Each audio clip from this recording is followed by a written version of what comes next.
Hi everyone, this is Shelly Cullifer. I am fortunate enough to be the part-time media coordinator at Chadbourne Elementary School and part-time assistant principal at Evergreen Elementary School.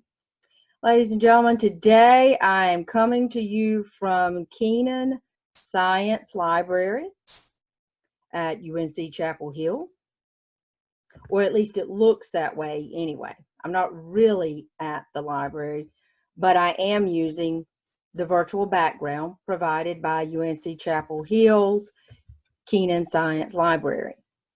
And the reason being is today I would like to introduce you to the Zoom teleconference meeting and recording tool.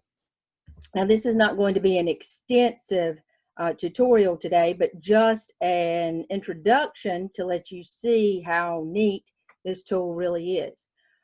Please keep in mind that you cannot use these virtual backgrounds if you're using a Chromebook.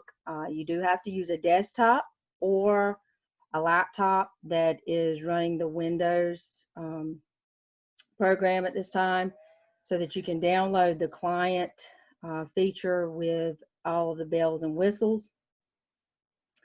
Hopefully that will change over time. But at this time, we cannot use our Chromebooks to have the virtual backgrounds for the Zoom meetings. One thing that I would like to share with all of my friends in education is that Zoom provides a whiteboard tool to share and use during a presentation. And so I'm going to share that with you at this time. So now I'm going to share my screen, and you are going to see that, and I'm going to minimize a few things on here for you. You are going to see that I am in the Zoom client, and I'm going to click on share. And when I click on share, I'm now going to share with you a whiteboard. So for all my teacher friends that were worried about how am I going to use a whiteboard to show my students how to work math problems or any other modeling that you may want to do, this particular tool allows you to do that directly inside the Zoom teleconference app, and it allows you to save this video. So you do not have to download a third-party whiteboard onto your computer in order to utilize it. So as you can see, I am sharing my screen, and I would like to just show you a few tools. First of all, you can actually type text, draw, stamp, spotlight, erase, including the format, the color, etc. So just to quickly illustrate something for the purpose of math. So I'm going to say, okay, 2 plus 2, and please do not grade me on my drawing skills at this time. 2 plus 2 equals 4.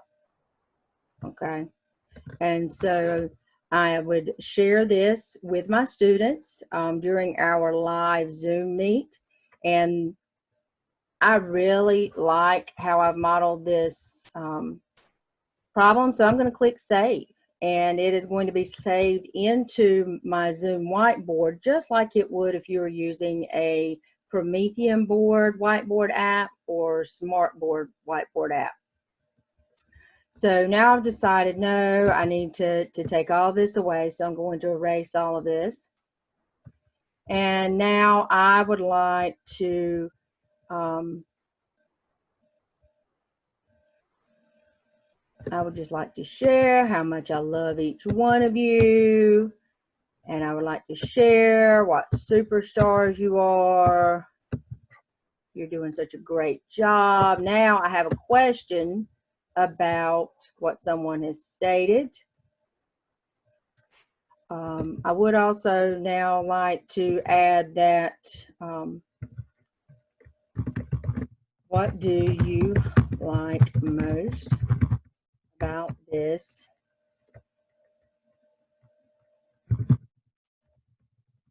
introduction to Zoom thus far? Okay. So therefore, I have typed a question into the whiteboard. So that way, provide that visual illustration along with the audio question in my live Zoom meet with my students. And again, you can click on this button to change the font, the colors, etc. So I really like that. I'm going to save it as well. Okay, so now moving on, ladies and gentlemen, you will notice at the top that I can click Stop Share. I can click a new share, and I can continue to manage and add participants, and I can stop this video at any time. I can also mute it. And you will notice over to the right-hand side, there are multiple options available. I'm not going to go into those into great detail today. I just wanted to kind of introduce you to this tool because I know that many of my colleagues at this point are using Google Meet, which is wonderful as well because it is already built in and integrated into our Google Classroom suite of applications. And it is very basic and very simple to use. It doesn't have all of the bells and whistles that Zoom has, but it is easily integrated into use with our Chromebooks, which is what most of our students use and we use.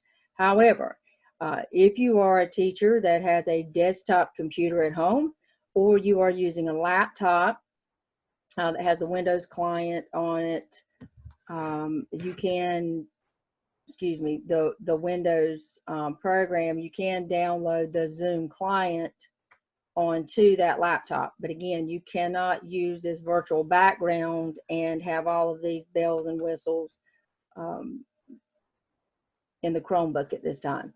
So, ladies and gentlemen, I hope you have enjoyed this brief introductory into using Zoom in the classroom. The next tutorial will be more in-depth, and I will walk you through how to actually download this program onto your computer by chunking those steps. So at this time, ladies and gentlemen, thank you for joining Miss Culliford, the library lady, at Keenan Science Library used at UNC Chapel Hill via virtual background in the Zoom teleconferencing tool. Until next time.